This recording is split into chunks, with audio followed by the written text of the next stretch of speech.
Bem-vindos ao Reflexão sobre a Videira, um podcast dedicado a explorar as verdades eternas da Palavra de Deus e suas aplicações práticas para as nossas vidas diárias.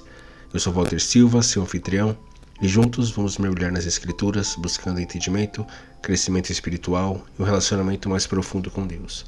Então, vamos começar a nossa reflexão de hoje, onde falarei sobre cultivar a gratidão mesmo em meio às dificuldades. Lá em 1 Tessalonicenses, capítulo 5, no versículo 18, Paulo nos exorta a dar graças em todas as circunstâncias, pois esta é a vontade de Deus para nós em Cristo Jesus. Cultivar a gratidão em meio às dificuldades pode parecer desafiador, mas é uma prática essencial para fortalecer nossa fé e nos aproximar de Deus. A gratidão não depende das circunstâncias externas, mas é uma atitude do coração. Filipenses, no capítulo 4, os versículos 6 e 7, nos instrui: não andem ansiosos por coisa alguma, mas em tudo pela oração e súplica, e com ação de graças apresentem seus pedidos a Deus. Que a paz de Deus, que excede todo entendimento, guardará os seus corações e as suas mentes em Cristo Jesus. Quando escolhemos ser gratos, mesmo em meio às dificuldades, experimentamos a paz de Deus que acalma nossos corações e mentes, para o bem daqueles que o amam, dos que foram chamados segundo o seu propósito. Mesmo nas situações mais difíceis, podemos confiar que Deus está trabalhando para o nosso bem.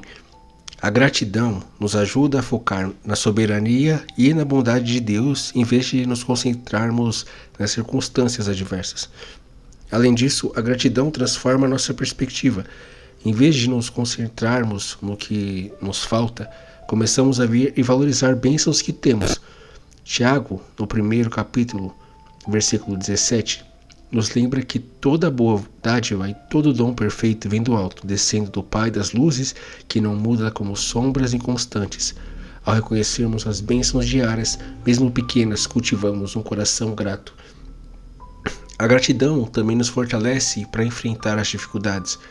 Em 2 Coríntios, no capítulo 12, versículo 9 e 10, Paulo relata como Deus lhe disse: minha graça é suficiente para você, pois o meu poder se aperfeiçoa na fraqueza. Por isso, Paulo podia dizer: portanto, eu me gloriarei ainda mais alegremente em minhas fraquezas, para que o poder de Cristo repouse em mim.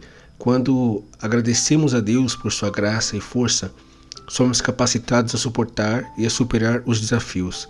Hoje em dia nós vemos algumas igrejas, ou grande parte do cristianismo hoje no Brasil, eu digo, onde as pessoas buscam prosperidade e parecem que não aceitam que a vida, principalmente para os cristãos, acaba sendo muitas vezes cheia de desafios. E quando nós lidamos com esse tipo de pregação, com esse tipo de instrução para quem é cristão, para quem está buscando a Deus, e acaba esperando realmente que vai conseguir prosperar, não que não seja para os cristãos prosperar ou conseguir coisas diversas, qualquer coisa neste mundo, mas isso às vezes traz a ilusão, a falsa ilusão de que os cristãos sempre, ou aqueles que servem a Deus, sempre precisam estar bem, sempre precisam estar prósperos, sempre precisam estar financeiramente estáveis, para que eles provem que tem Deus em suas vidas. Isso geralmente gera uma frustração gigantesca nas pessoas, que acabam não conseguindo conquistar isso, e elas acham que de certa forma ainda estão errando contra Deus. Elas se cobram, exigem muito de si, quando na verdade elas deveriam estar buscando se consertar com Deus, ser grato pelo aquilo que ela tem, porque nós não somos diferentes dos cristãos primitivos, dos primeiros cristãos. E se nós compararmos a nossa situação com a deles, nós estamos muito, muito melhores do que eles estiveram. Eles foram mortos, perseguidos. Nós não somos perseguidos da mesma forma que eles foram. Nós não somos mortos. A nossa religião, pelo contrário, às vezes é muito mais valorizada do que outras religiões. E apesar de tudo isso, ainda nós vemos cristãos frustrados por não conseguirem prosperar, cobrando a Deus por não conseguirem alcançar uma graça que esperavam, ou porque o pastor disse que aquela pessoa, para que a pessoa que realmente tem o Espírito Santo, ela consegue prosperar, ela consegue tudo que ela quer na vida, mas não é assim. Nós podemos confiar em Deus, de que Ele estará conosco em todos os momentos, nos bons e nos ruins. E isso não quer dizer que Ele se afastou de nós se estivermos no momento ruim. Então, Em momentos de dor e de sofrimento, a gratidão pode parecer difícil, mas é nesses momentos que ela se torna ainda mais poderosa. Jó, mesmo em meio às grandes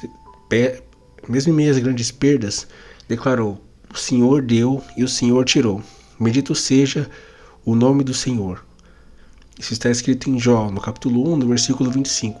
Então, Jó nos ensina que a gratidão não depende das circunstâncias favoráveis, mas de um coração que confia plenamente em Deus. A prática da gratidão também nos ajuda a desenvolver uma fé resiliente. Em Colossenses 2, no capítulo 6, no versículo 7, Paulo nos encoraja: "Assim como vocês receberam Cristo Jesus, o Senhor, continuem a viver nele, enraizados, edificados nele, firmados na fé, como foram ensinados, transbordando de gratidão." Ao transbordarmos de gratidão, fortalecemos nossa fé e permanecemos firmes em Cristo, independentemente das circunstâncias.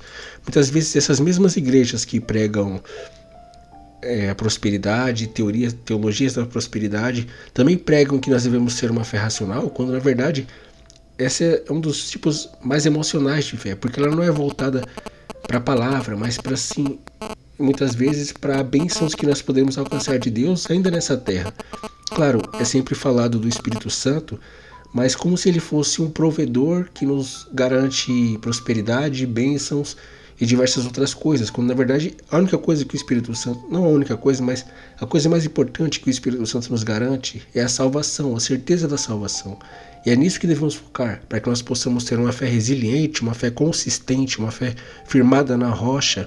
Nós devemos ter os olhos voltados para Cristo e não ficar pensando de que se eu servir a Deus dessa forma, se eu fizer esse sacrifício dando X valor para a igreja, ou se eu dar o meu dízimo todos os meses, ou se eu der ofertas e fizer votos com grandes valores, eu vou prosperar e eu vou ter a resposta de Deus. Não se confunda e não se perca no meio dessas confusões, porque isso não é a verdade do Evangelho. O Evangelho é muito mais do que isso.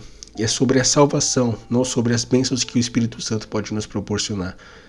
É sobre isso, esse deve ser o nosso foco, não somente olhar para a prosperidade ou qualquer bênção que nós podemos ter em nossas vidas. Tudo isso é importante, mas não quer dizer que por sermos cristãos não estamos sujeitos a doenças, a sofrimento, a perseguições e a miséria ou a situações de pobreza, a prisão, assim como nossos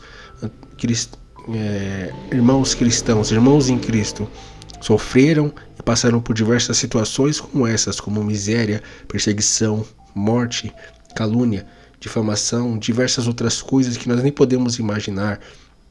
Nós também estamos sujeitos a isso, e de forma mais branda, pelos tempos que vivemos e pelo que a igreja alcançou como um todo, né? Não digo uma igreja específica, mas a igreja, eu digo os filhos de Cristo, aqueles que são realmente cristãos, alcançou nos dias de hoje. Então nós temos liberdade, então sejamos gratos por essa liberdade, pelo fato de não sermos perseguidos, pelo fato de não sermos apedrejados, não sermos crucificados, não sermos mortos, porque hoje temos essa liberdade. Então é principalmente por isso que nós devemos ser gratos, não sermos gratos a Deus porque Ele nos permite prosperar.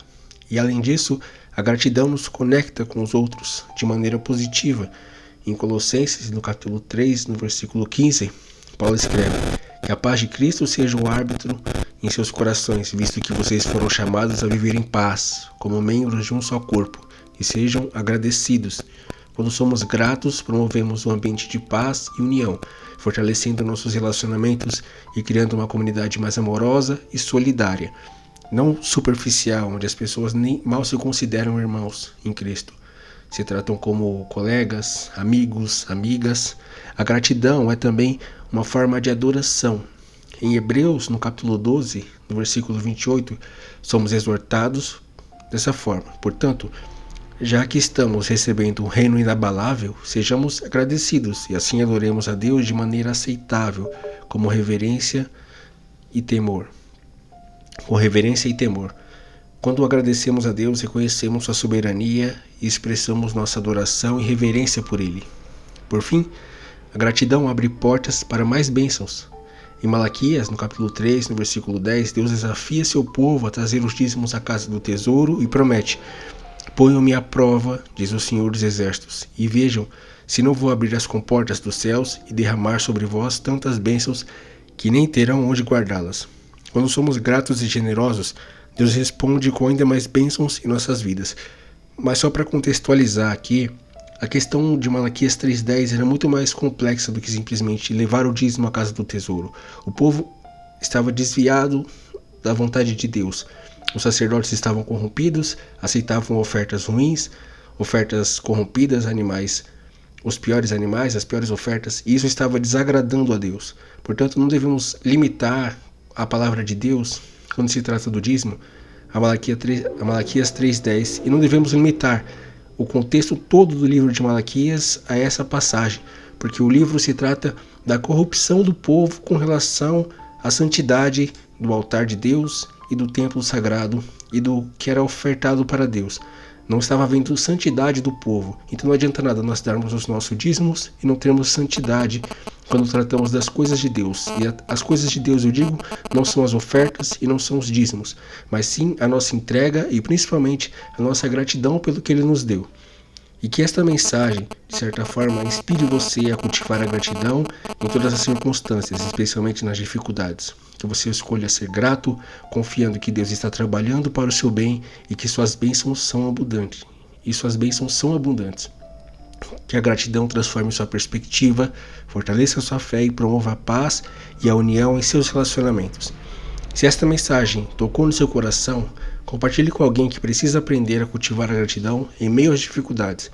E se ainda não se inscreveu aqui, favorite esse podcast e faça isso agora para não perder mais nenhuma mensagem edificante. Que Deus abençoe você com um coração grato e uma vida cheia de paz e alegria em Cristo Jesus.